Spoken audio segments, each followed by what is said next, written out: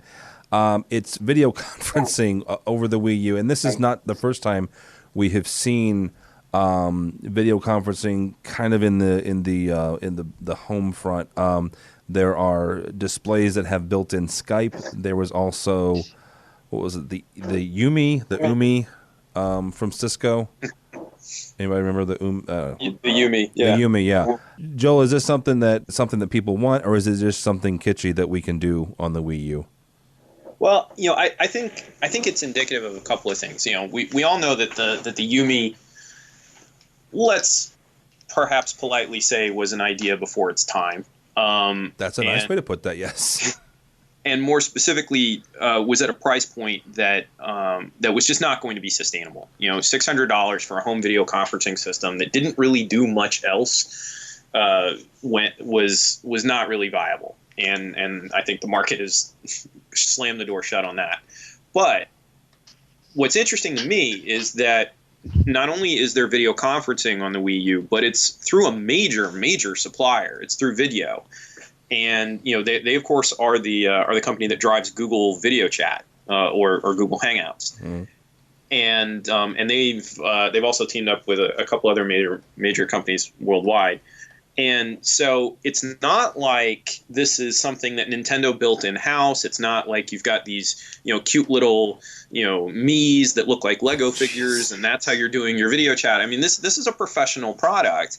And it may be toned down for the Wii, to meet the tech specs or whatever is necessary. But, I think this is another step towards the game center being, the entertainment hub of the residents. And, obviously we've got some other things to talk about in terms of, Netflix and things like that. But those are all being driven primarily through, Sony's PS3s, through Xboxes. Mm-hmm. And so to me, that now that there's a partnership that's being driven for video conferencing through that device or through one of those devices, I think that's a very good step for our market moving forward. Do you think that this is the whole, because we've talked about the Kinect and the fact that Kinect is the Xbox Sure. camera and stuff like that, and the fact that Microsoft owns Skype, and there have been some people that have put one and one together and gotten three, saying eventually you're going to be able to do Skype on your Xbox. Do you think that's their competitor to that? I think that's absolutely right. Microsoft obviously is the 700 million pound gorilla in that fight. We all know that Windows 8 and Surface is having not quite the rollout that I think Mr. Ballmer quite was envisioning, but their Xbox division is going gangbusters. Mm-hmm. And they know that it's very, very possible.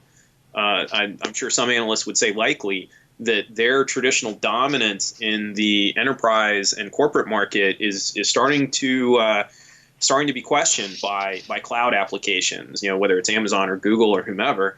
And obviously they're trying to compete there, but I think they're making a very specific push into the residential market. So,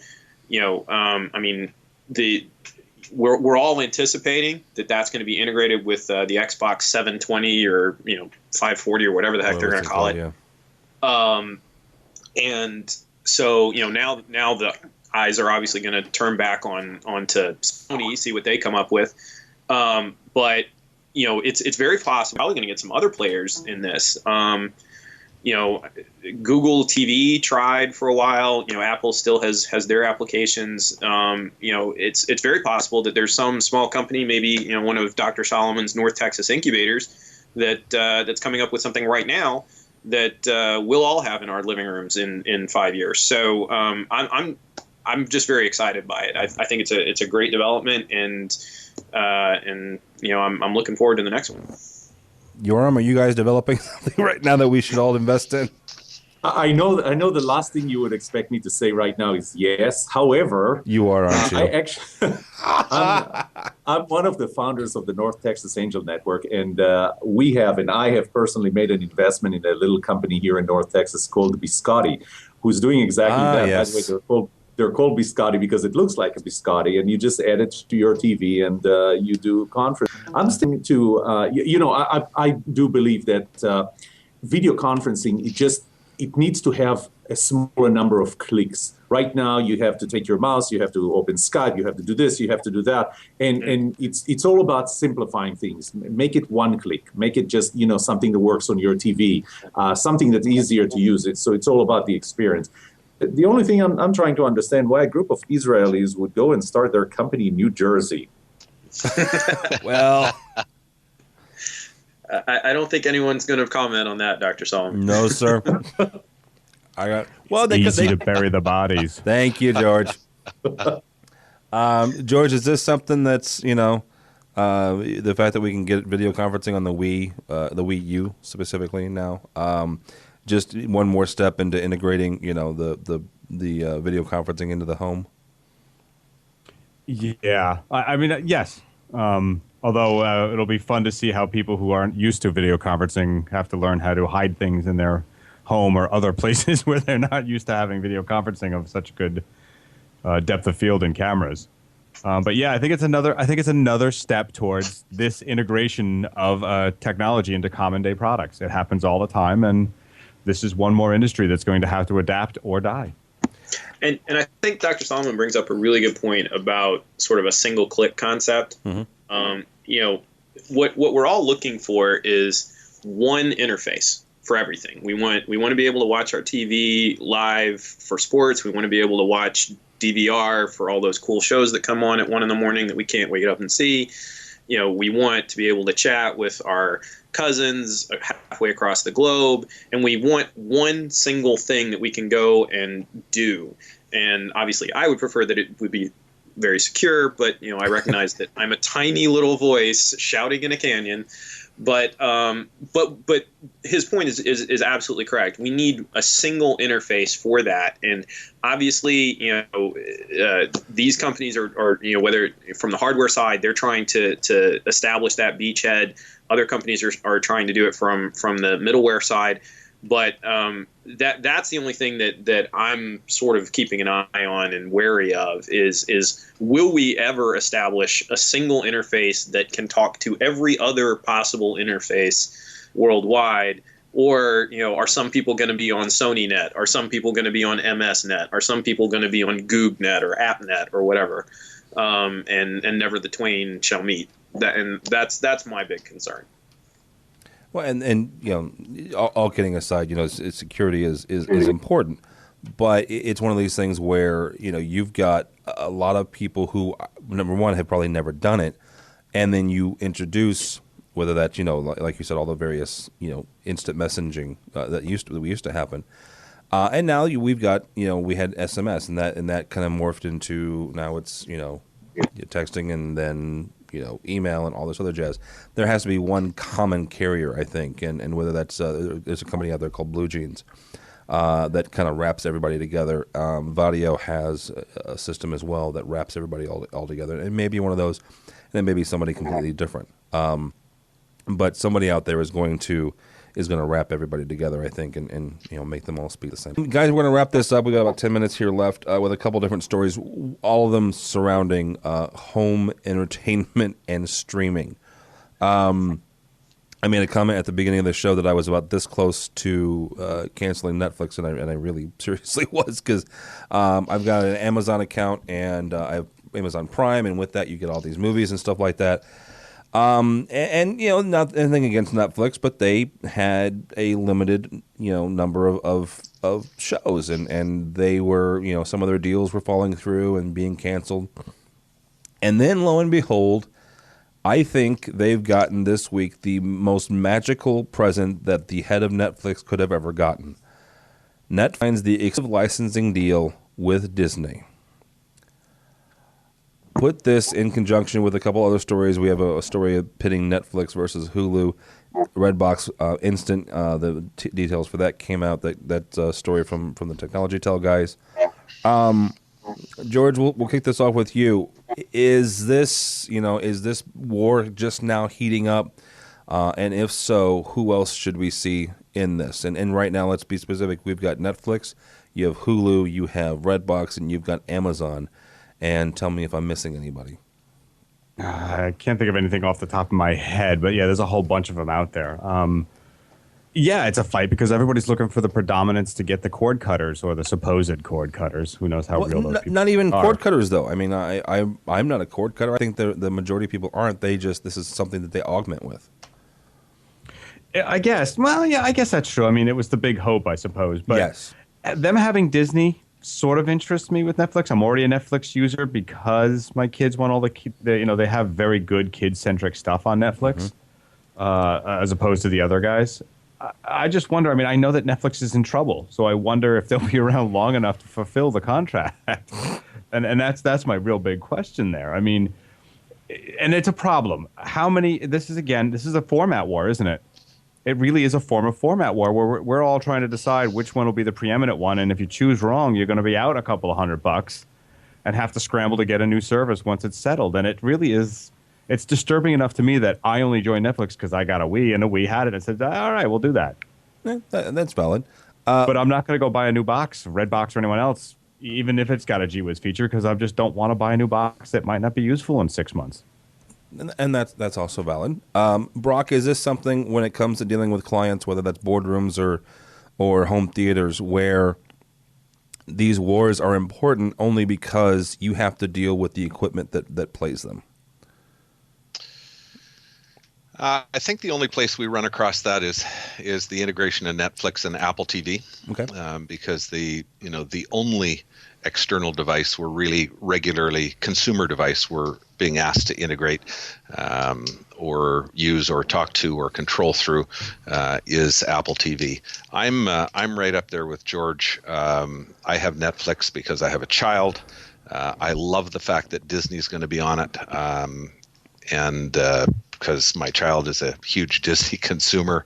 If Netflix is in trouble, it means Disney is smarter than they look, because they will they will absorb Netflix if Netflix can't pay their bill. Oh, good Lord. And have direct access to all those millions of subscribers. But no, it doesn't impact my world at all. And other than children's programming, I have never watched anything on any of these services. Brock just gave us our biggest rumor for the whole entire year. Disney's going to buy Netflix. All right. Yoram, is this a huge deal? Whoever wins this, as George called it, a format war? I think the war is not over because the big player has not stepped in. And Brock, I almost thought you're going to bring this up. But to me, it goes back, and we just had the discussion about Wii U. The big player here, and we all realize that, is Apple. Apple controls the device, and when Apple decided that Amazon cannot allow you to download content through the app, they just added a few clicks. Now, if you want to download Kindle content, you can't do that from the Kindle app. You have to do that from the Kindle website, and it adds complexity. I'll tell you, when I had to download a couple of my latest books, I was going to Kindle, and it just, because I can't do that through the app and I have to go to the website, I just said, on iBooks, I can just download it from the app, and I download it from iBooks. Apple TV right now gives access to Netflix. Mark my word, and we're probably going to talk about that in 2 years. But in 2 years, when Apple is going to say, well, no more access to Netflix or Hulu because we have our own content through the Apple TV, that's the end of that game. And I will buy it. My Netflix account will end, and I will buy it, and it is all because of how easy it is just to have that single device hooked up, universal family access over the 3 or 4 iPads and other things that we've got in the house. And it's just they are winning the hearts and minds battle, where other companies are trying to do it either through platform or content. And Apple has a huge lead. You're right on there, Yoram. Although it hasn't reduced my Amazon purchases at all, having to take that extra step. Yeah, mine either. But mine are mostly, school books, which are considerably cheaper on the Kindle than they are buying the physical book. Joel, is this something where you deal with at all because of the security, or is it just it's so commercial, it's not even, or so residential, it's not even funny?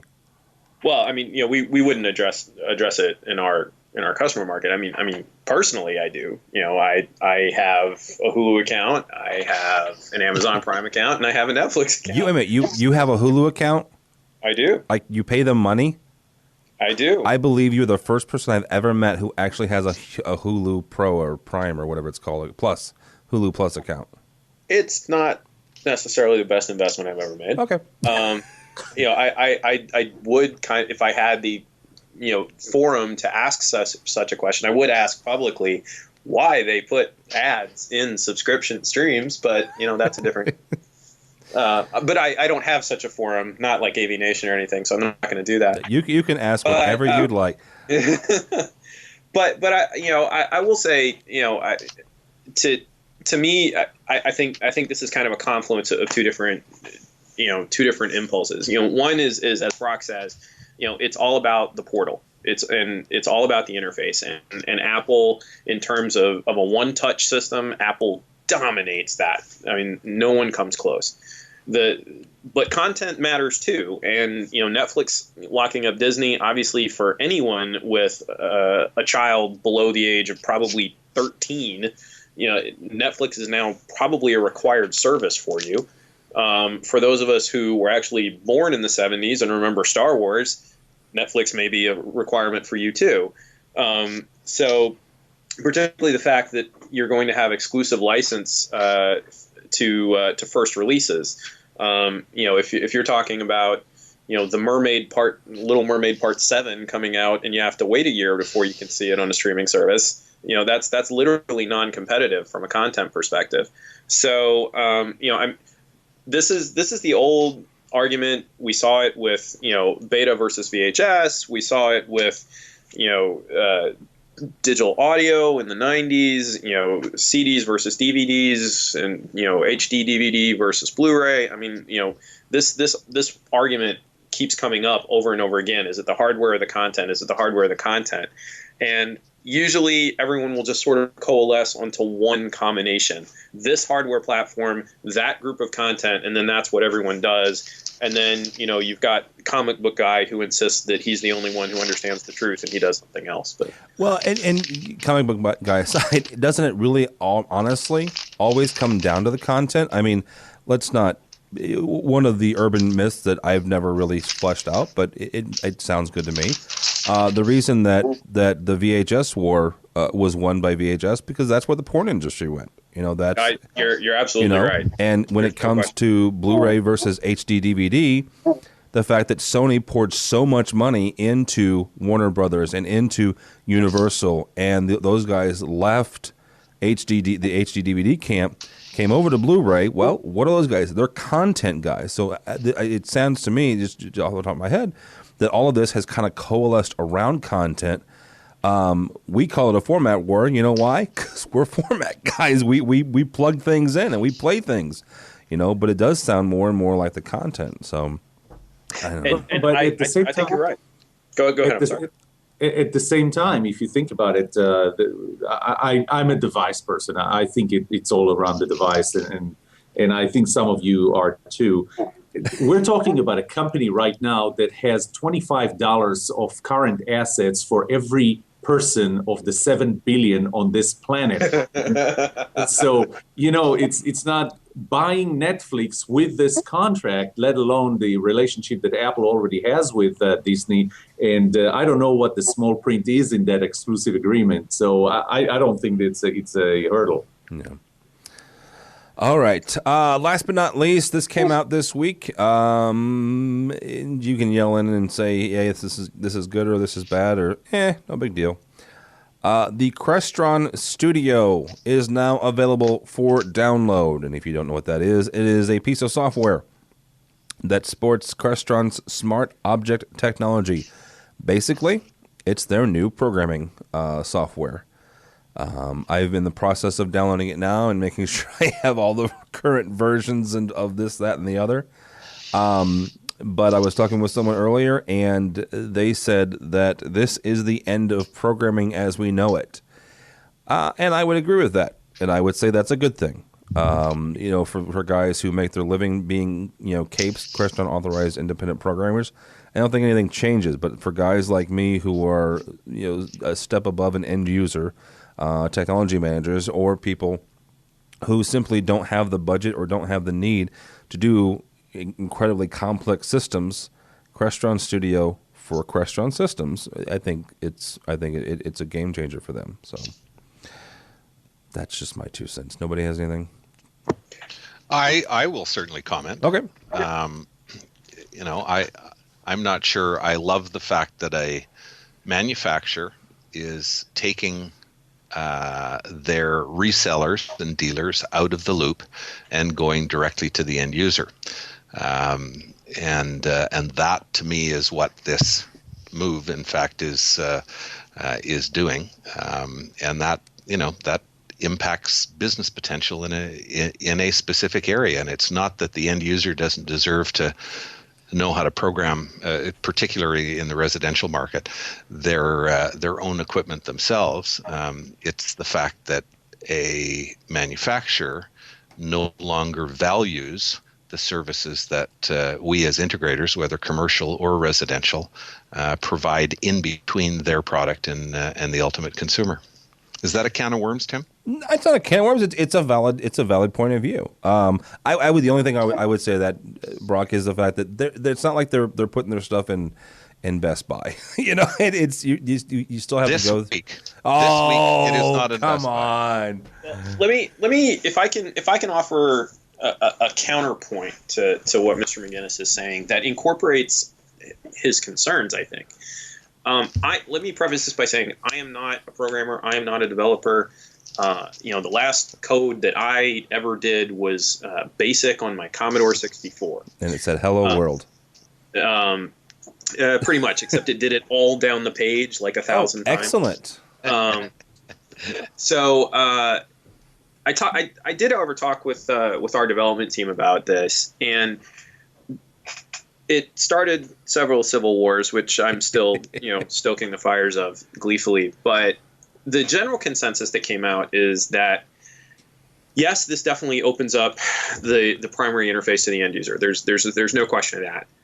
But they don't necessarily the end user may have access to programming objects, but they don't necessarily have access to or experience building systems. And those are very different things. So when you talk about workflow, for example, an end user may be able to put together a system that has 3 to 5 steps, but they probably don't have the wherewithal or the logic base to put together one that has 300 or 400 steps. And those are the types of systems that a lot of us actually build. So does it give the keys to the kingdom away?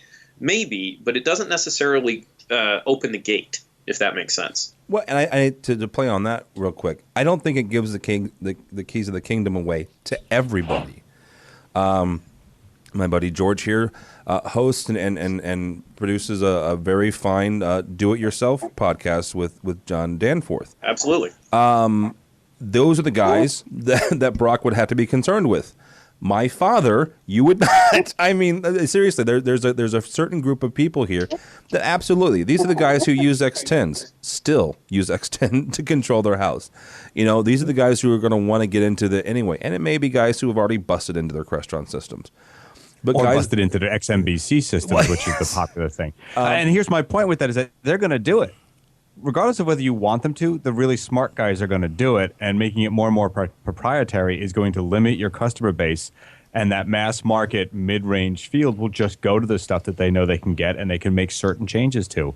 I've been a big advocate of saying, don't make me pay $800 to change the family picture on the back of the touchscreen. I'm not going to do it. Yeah. Well, and George, I think that's a really good point. And I was wondering, is this an attempt by Crestron to kind of muscle in on, like the Control 4 type territory? Do you have any thoughts on that? Do you see anything along those lines? I would suspect that there's something to that. To what degree, I'm not sure, but I'm sure that some customer base has said, hey, you've given me on-screen menus and you've given me this special software that my client can change certain things. Like if he gets a new Blu-ray player, he doesn't have to call me for a day's work to change it from a Panasonic to a Sony or whatever. I would guess. I mean, I'm not in touch with that kind of decision-making over there anymore, but I would suspect that something along those lines may be in works. Yeah. I will relay this play off that. I will relay this story to you. When I was a brand new technology manager, a very young education rep came to see me. His name was Kevin Iselli, and he and I are still good friends to this day. But I still remember him walking into my office. And this was probably about a year on the job, and we were at Extron campus, and I had heard about Crestron, and we had a couple of things to do with them. But he said, after seeing our campus and seeing the fact that we used primarily Extron gear, and he goes, well, why don't you use a Crestron? I said, you guys are too expensive, you're too hard to put in, and it cost me $1,500 to change a DVD player. And it's one of those things where that's the perception. Now, after many, many years of dealing with stuff like that, I understand that it didn't quite cost $1,500 to do. Still, the perception is the fact that Crestron is expensive to do minor changes to, and I think maybe this software is one of their attempts to kind of forestall that point of view. I don't know. That's just me. All right. You have been listening to AV Week. Thank you so very much.